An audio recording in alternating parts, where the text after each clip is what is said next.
The topic I chose for my presentation is a contemporary art movement known as hybridity. And all throughout the presentation, we'll see many different examples of hybrid art and its influencers. So the first question I ask is, what is hybridity? Hybridity. The definition of hybrid is something having multiple kinds of components that produce the same or similar results. It is the mixing of traditions of different cultures to create new blends and new connections. Hybrid art prides itself in mixed origin and composition.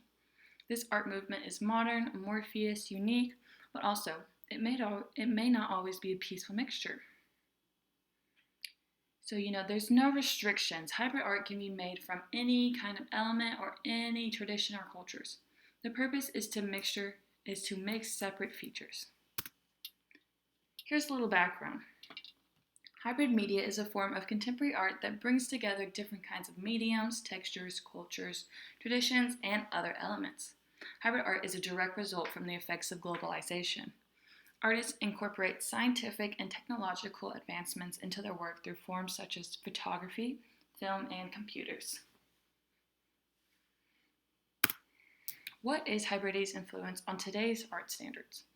Art will continuously be influenced by new discoveries and as society develops. Society will always have a major impact on art and its traditions. And here are a couple examples of hybrid art. Starry Night Coffee painting by Karen Eland. In this painting, Eland made a replica of Vincent van Gogh's The Starry Night. However, the difference is that Eland used coffee as her paint. Using unusual objects for paint has become more and more popular recently. For examples, some artists have even used menstrual blood as their quote-unquote paint. Self-portrait by Chuck Close. Chuck Close is known for creating portraits through a technique known as abstract art. First, Close will create a grid for his face. Then he will use different colors and shapes that will form the portrait. This method adds a uniqueness to the basic standard of portraits. Animal Hybrid by Alexis Diaz. Alexis Diaz is known for his hybrids. In this particular piece, Diaz was able to integrate a rabbit, zebra, and fish all into one creature. While of course this animal is completely unnatural, he was able to manipulate the scales of the individual animals to create one simultaneous beast. Shadow Sculptures by Tim Noble and Sue Webster. Tim Noble and Sue Webster used everyday items and even trash to create remarkable compositions. This assemblage of disturbed objects reflects an irregular image onto a wall when a light source is at a specific angle. In this particular piece, Noble and Sue sculpted and formed a pile of trash to resemble two people. Detail is an extremely important factor in these kinds of pieces. Noble and Webster were able to manipulate the piles so that the people have specific actions. A few of the objects that were used in this piece were toilet paper, paper cups, an empty butter container, and even stuffed birds. A Consumerist Man-Animal Hybrid by Dino Bento. The idea of transforming a person into a beast is a recurring theme for Dino Bento's artwork. Murals like these allow room for many different interpretations. With these vivid images, Bento questions the viewers about their lives, beliefs, and views on consumerism.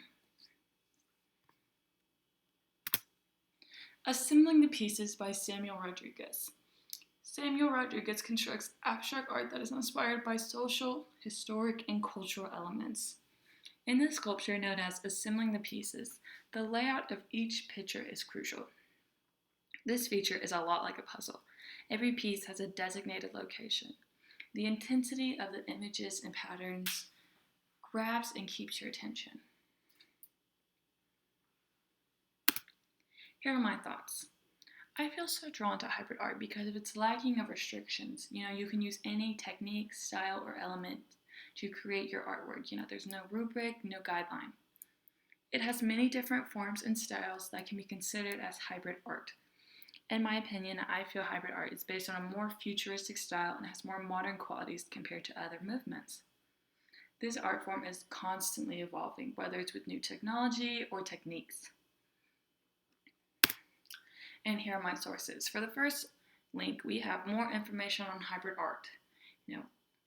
And then for the rest, it's all the links to every image I use all throughout this presentation. And that is hybrid art.